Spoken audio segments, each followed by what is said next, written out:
ታኅሳስ 6 ቀን የቅድስት አርሴማ በዓል የሚከበርበት ዋናው ምክንያት ምንድነው? ቤተክርስቲያን በስሟ የታነጸበትና የአጽማቸው ፍልሰት የተደረገበት ቀን ስለሆነ፣ የተወለደችበት ቀን ስለሆነ፣ ወደ አርማንያ የተሰደደችበት ቀን ስለሆነ፣ ንጉስ ድርጣድስ ወደ ክርስትና የተለወጠበት ቀን ስለሆነ፣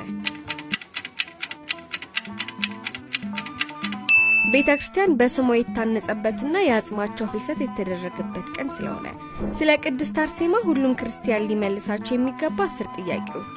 ሁላችሁም ቅድስት አርሴማ እያላችሁ በኮሜንት ስሟን ጻፉ። ፎሎ በማድረግ እንጀምር። ቅድስት አርሴማ ሰማዕትነት የተቀበለችው በየትኛው ንጉስ ዘመን ነው?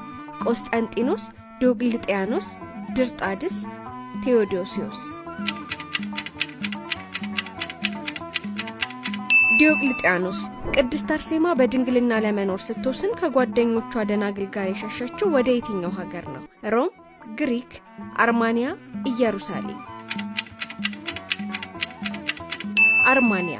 ቅድስት አርሴማ ከመሰቃየቷ በፊት ደናግሉን ስታጽናና የነበረችው የትኛው ንጉስ ፊት ለፊት ነው? ድርጣድስ፣ ዲዮቅልጥያኖስ፣ ቆስጠንጢኖስ፣ ቴዎዶሲዮስ?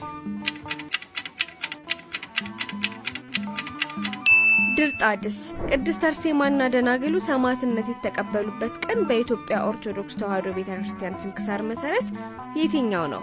ታኅሳስ 6፣ መስከረም 29፣ ሐምሌ 6፣ ጥር 6? መስከረም 29።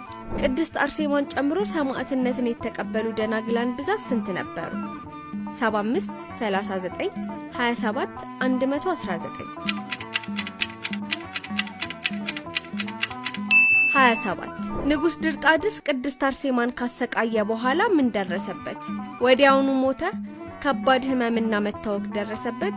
ወዲያው ወደ ክርስትና ተለወጠ? ከስልጣኑ ወረደ? ከባድ ህመምና መታወክ ደረሰበት። የቅድስት አርሴማ እናትና አባት ስማቸው ማን ይባላል? ቅዱስ ያሬድና ቅድስት ሐና፣ ቅዱስ ዮሐንስና ቅድስት ማርያም፣ ቅዱስ ሚካኤልና ቅድስት ሰሎሜ፣ ቅዱስ ቴዎድሮስና ቅድስት አትናሲያ? ቅዱስ ቴዎድሮስና ቅድስት አትናሲያ። ቅድስት አርሴማ በወንጌል ቃል ምን ተብላ ተመስላለች? የህይወት እንጀራ፣ በተራራ ላይ ያለች ከተማ፣ የዓለም ብርሃን፣ የዘላለም ውሃ? በተራራ ላይ ያለች ከተማ። ቅድስት አርሴማና ባልደረቦቿ ከመከራ በኋላ የድል አክሊል የተቀበሉት በየትኛው መንገድ ነው? በስደት፣ በእሳት፣ በሰይፍ አንገት በመሰየፍ፣ በረሃብ?